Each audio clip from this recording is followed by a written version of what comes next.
Many of our relationships with others actually depend on the attachment we develop through our interactions with our mothers from a young age.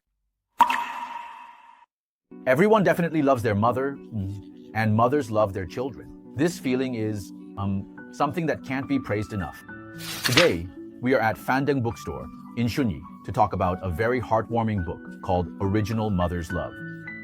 After reading this book, the biggest feeling I had was healing. That is, we know how to get along with our mothers, or what we should do to avoid it when we are mothers. This situation arises, and we may not even be aware of it ourselves.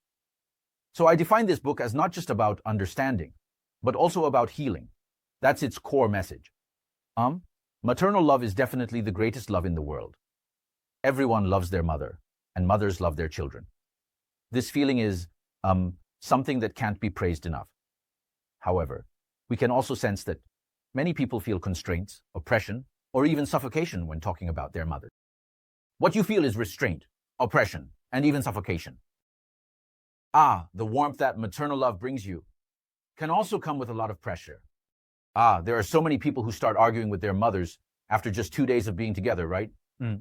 During the new year, you might want to go home and miss your mom, but once you see her, the arguing starts, and you find yourself counting down the minutes until you can leave. It's truly a painful experience. Moreover, many of our relationships with others actually depend on the attachment we develop through our interactions with our mothers from a young age. The mother-child relationship is different from the father-child relationship. The relationship between a mother and her child is a two-person relationship, just between the mother and the child. The relationship between a father and a child is a triangular relationship. Because all father-child relationships go through the mother, it's a triangular relationship, which is quite interesting. Therefore, a mother's influence on her child is greater than a father's influence on the child. So, many mothers make a mistake, which is that they try to resolve the relationship between her and her husband through a triangular relationship. She hopes to introduce a child, to act as an adjustment button through the child, to control the child, or to let the child help her form an alliance to fight against her husband. In the father-child relationship, the presence of the mother is indispensable. One could even say that the mother holds a crucial position in the father-son relationship. When a mother has grievances and feels dissatisfied with her husband, she often asks the child to stand on her side, constantly complaining to the child about her dissatisfaction with the father.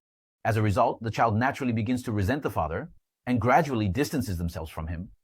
Additionally, mothers may instill the idea in their children that they are living solely for them, saying things like, "If it weren't for you, I wouldn't even be alive." Such mothers place all their focus on their children, becoming overly dependent on them while expecting the children to take responsibility for the mother's life. This way, the child's emotions and needs will be kidnapped. As a result, they lose their own lives. What are the typical characteristics of these mothers? They complain every day. A lot of complaints, complaining in front of their children, and complaining in front of others. But they don't get a divorce. And then when you ask him why he doesn't get a divorce, he says, "I'm fine with anything. I'm fine with anything, but my child can't be without a father." Such words are a huge form of emotional kidnapping for the child, making them feel like they have caused their mother a tremendous amount of harm. "I feel like I've caused my mom such a burden because when she was young, it would have been so easy for her to remarry, right? Now that she's older, it's all about that logic." So, what kind of situation does a family end up in? This is a reflection of many families: a bad dad, a pitiful mom, and a group of miserable, suffering kids. Some people leave their parents in their 30s to work in another city, and when their mom calls, she still talks about how their dad is doing. "Your dad bullied me again. What bad thing did he do this time?" This child just breaks down. So many kids feel like they don't deserve to be happy. This is called a sense of unworthiness. He thinks that happiness has nothing to do with me, that meeting a good man has nothing to do with me. I definitely can't do it because he believes he doesn't deserve it, that he doesn't have the right to be happy. And this feeling of unworthiness comes from looking at my parents' lives. My mom lives such a painful life. What makes you think you deserve to be happy? If you've been taught from a young age that everyone in your family